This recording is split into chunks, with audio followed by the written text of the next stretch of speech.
La matinale de Radio Classique avec David Abiker. Stéphane, votre invité est directeur de la rédaction du magazine Investir. Avec AG2R La Mondiale, spécialiste de la protection sociale et patrimoniale en épargne, retraite, santé, prévoyance. Bonjour François Monnier. Bonjour Stéphane. Bienvenue sur Radio Classique. Nous venons de traverser une semaine quasiment historique sur le plan politique et pourtant on a traversé la semaine comme si de rien n'était sur les marchés financiers. Vous n'avez pas une mais des explications. Oui, absolument. Ça peut paraître paradoxal, mais c'est vrai que par rapport à un contexte politique très agité, la semaine finalement fut calme sur les marchés, que ce soit sur les marchés actions et sur les obligations. Alors, plusieurs explications. La première, c'est que finalement, les investisseurs, ils comprennent pas du tout les politiques. Je vous rassure, peu de gens les comprennent désormais. Oui, c'est vrai. Et donc finalement, ils essaient pas de faire des scénarios parce qu'il y a trop de scénarios, trop d'incertitudes, et ils ont décidé de juger le budget lorsqu'il sera tout simplement présenté, et on verra s'il y a sanction ou pas. Donc, mais ça c'est important parce que ça veut dire en fait que rien n'est intégré dans les cours actuels. Oui, il n'y a pas d'anticipation parce que on a du mal à savoir où on va. Donc ça, c'est la première réaction du marché. La deuxième, on le voit, le CAC 40 a été porté, soutenu cette semaine par la bonne santé de Wall Street. Un Wall Street qui profite d'un engouement pour les valeurs technologiques. Donc on a le Nasdaq qui monte, ça fait monter toute la bourse américaine. Et puis il y a cette perspective d'avoir des baisses de taux de la Banque centrale américaine. Une première baisse de taux le 29 octobre, une deuxième le 10 décembre. Et lorsque la Banque centrale américaine baisse ses taux, ça redynamise l'économie, ça redonne de la croissance et ça soutient bien sûr Wall Street. Et Wall Street, c'est le marché directeur de l'ensemble des places financières du monde. Vous parlez de la Réserve fédérale américaine. Est-ce qu'il n'y a pas aussi en Europe le sentiment que la BCE saura intervenir au cas où? Est-ce que ça explique aussi la bonne tenue des marchés? Oui, ça explique le fait que le taux à 10 ans de l'emprunt d'État français ne s'est pas envolé. On reste aux alentours des 3,50 et parce qu'on se dit que si jamais il y avait un petit mouvement de panique, tout de suite la Banque centrale européenne achèterait davantage de dettes françaises et ça permettrait de calmer un petit peu les spéculateurs. Et donc pour l'instant, tout se passe en tout cas de façon très calme. Les investisseurs, je crois, sont aussi plutôt confiants vis-à-vis des résultats d'entreprise. Oui, ça c'est une autre raison de la bonne santé, en tout cas de la bonne tenue du CAC 40, c'est que dans quelques jours, les entreprises françaises vont dévoiler leurs résultats du troisième trimestre. Et ça va commencer la semaine prochaine. Et là, on a beaucoup d'études, de notes d'analystes financiers qui essaient d'estimer, d'anticiper ce qui pourrait se passer. Et cette semaine, on a eu Morgan Stanley et Deutsche Bank qui ont revu à la hausse leurs anticipations sur LVMH, qui va publier mardi prochain.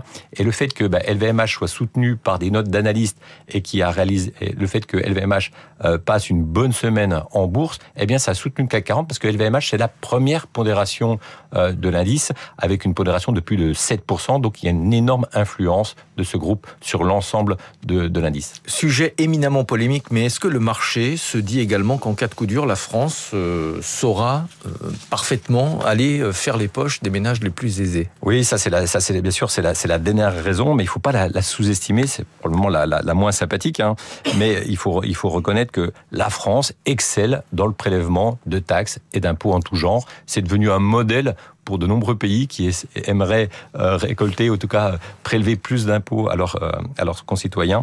Et donc ça, c'est un élément qui est positif du point de vue de l'extérieur, du point de vue des investisseurs internationaux qui se disent il y a un vrai savoir-faire pour prélever des impôts et c'est pas un hasard si on est le champion en France de l'OCDE avec un record sur les prélèvements obligatoires. Donc tout va bien sur les marchés à vous entendre, François Monnier. Moi je vous trouve quand même un peu optimiste. Oui, vous avez raison Stéphane. Ce qu'il faut voir, c'est que cette instabilité, c'est un poison lent.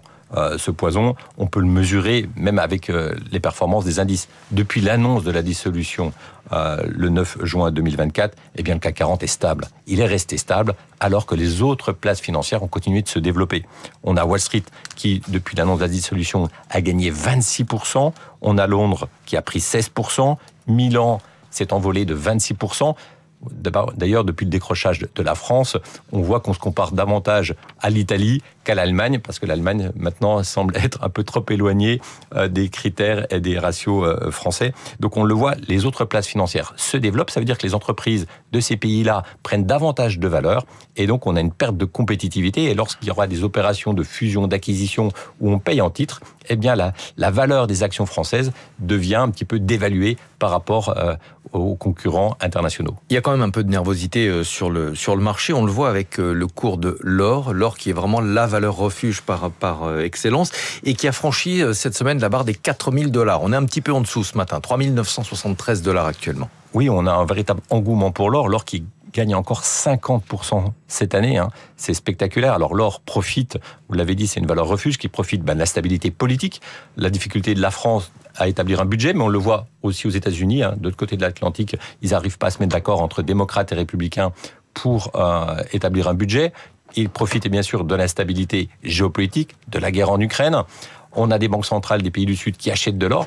Et puis, il y a un nouveau phénomène qui est apparu et qui va permettre probablement à l'or d'aller encore beaucoup plus haut. En tout cas, nous, c'est une conviction chez Investir. C'est qu'on a maintenant des gérants actions qui achètent de l'or. Pourquoi ? Eh bien, ils essaient de couvrir leur portefeuille. On le voit aujourd'hui, il y a un engouement, voire une frénésie à l'égard des valeurs technologiques, notamment à l'égard de l'intelligence artificielle, des valeurs tech américaines. Et pour protéger leur portefeuille, ils achètent de l'or.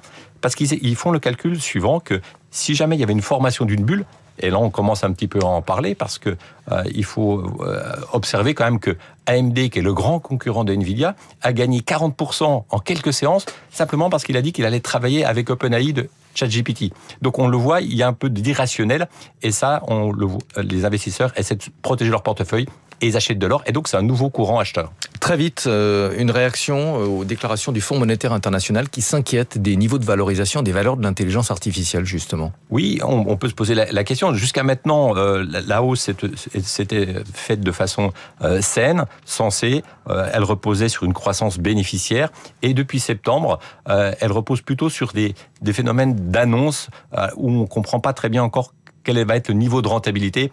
Il suffit en fait finalement aujourd'hui de gagner beaucoup d'argent en bourse si vous dites que vous travaillez avec ChatGPT, et ça se mérite quand même d'être vérifié dans les comptes et voir si derrière il y a vraiment de la marge et des bénéfices. Merci beaucoup François Monnier, directeur de la rédaction du magazine Investir qui sera dans les kiosques demain et qui s'intéresse cette semaine aux valeurs en retard. On va essayer de pas être justement en retard parce qu'après David Abiker et son disciple Obi-Wan nous mordent quand je rends l'antenne en retard. Merci. Je ne dirai pas lequel des deux mord le plus. Vous avez les amitiés de mon chien, mon cher Stéphane. Je vous souhaite un bon week-end. Je vous dis à lundi dès 6h pour la matinale de l'économie.